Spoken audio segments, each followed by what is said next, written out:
Olá, bem-vindos ao curso de Licenciatura em Química do Instituto Federal do Mato Grosso. Essa é a disciplina de Metodologia do Ensino de Química, aula de número 11 da quinta semana. Tanto na aula 11 como na aula 12, nós vamos discutir algumas questões que estão muito próximas e que, às vezes, por essa proximidade, elas são usadas como sinônimos. São temas muito caros e de grande repercussão para o ensino de química. Primeiro porque elas estão na legislação vigente, e se você fizer algum levantamento, uma investigação com os professores, quase que a maioria deles vai apontar para essas questões da contextualização no ensino de química, que o ensino precisa ser contextualizado.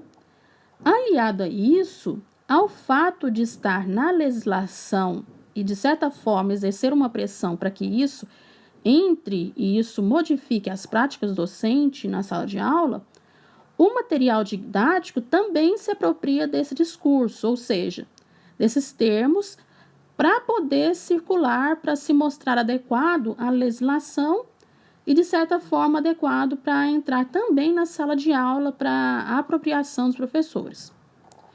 O problema são as concepções que tanto os professores como os que produzem os materiais possuem a respeito desse termo.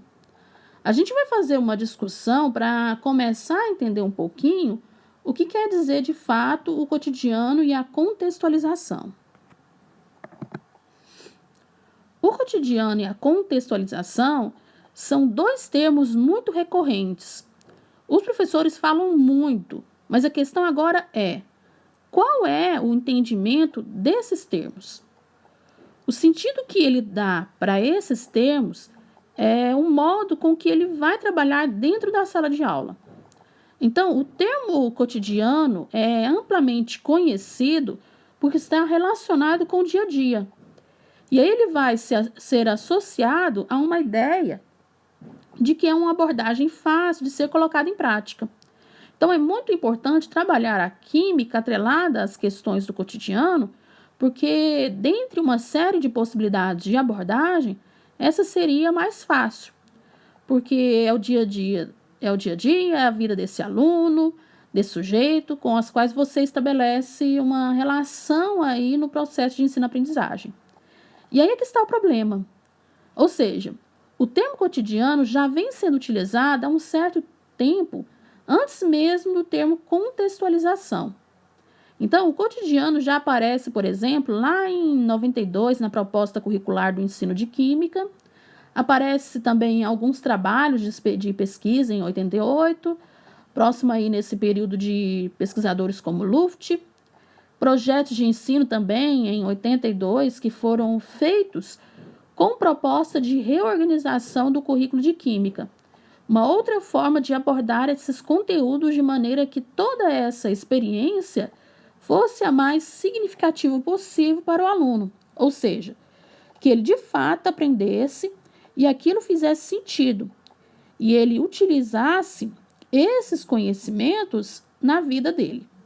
Então, eles vão ser baseados na importância do dia a dia para ensinar química, na busca de produzir um tipo de experiência que faça sentido para ele. E dessa forma você consiga mobilizar esses alunos para atividades que vão ser desenvolvidas na sala de aula. Então, esse termo do cotidiano já vinha circulando. Então, lá na década de 80, 90, até um pouco antes de surgir as diretrizes curriculares ou parâmetros curriculares nacionais e toda essa legislação que ainda está vigente. Não vou falar nem das bases comuns, porque isso daí só talvez comece a reverberar na sala de aula ou, de fato, ter alguma influência mais direta para depois de 2024, porque isso ainda está em discussão. Isso ainda precisa ser aprovado, elaborados os materiais, pensado na formação para esse chegar na sala de aula. Então, nesse momento e nos próximos anos, nós vamos estar à mercê dessa legislação atual. Um outro termo seria a questão da contextualização. Como eu disse, ela não aparecia antes. Era muito difícil você encontrar em materiais didáticos, ou nos documentos, ou nas propostas curriculares dos estados, ou mesmo como temática de pesquisa para a área. A contextualização vai se constituir na década de 80, propriamente dita. Esse termo vai começar a ganhar espaço a partir das diretrizes curriculares, dos parâmetros curriculares nacionais em 99, dos parâmetros curriculares plus ou mais em 2002 e depois nas orientações curriculares em 2006.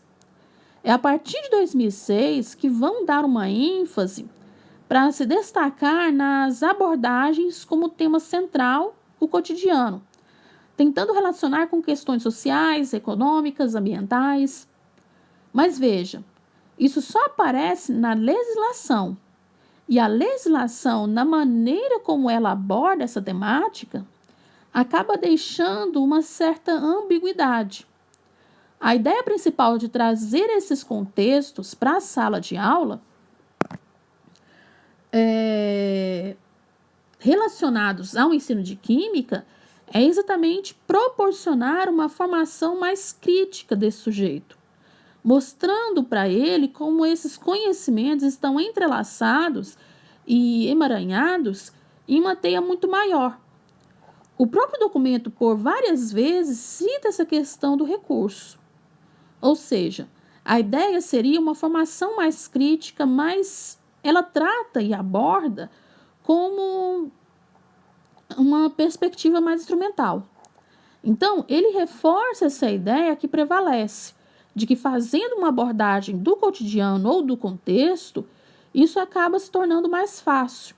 Por quê? Porque uma série de conteúdos que são abstratos, quando você relaciona isso com questões mais familiares do cotidiano, talvez seja mais fácil para o aluno aprender. Isso é uma perspectiva mais instrumental. Só que o problema é quando ela morre e ela termina nesse aspecto instrumental. E ela não consegue transitar para o aspecto mais crítico, de mostrar as inter-relações entre todas essas áreas de conhecimento.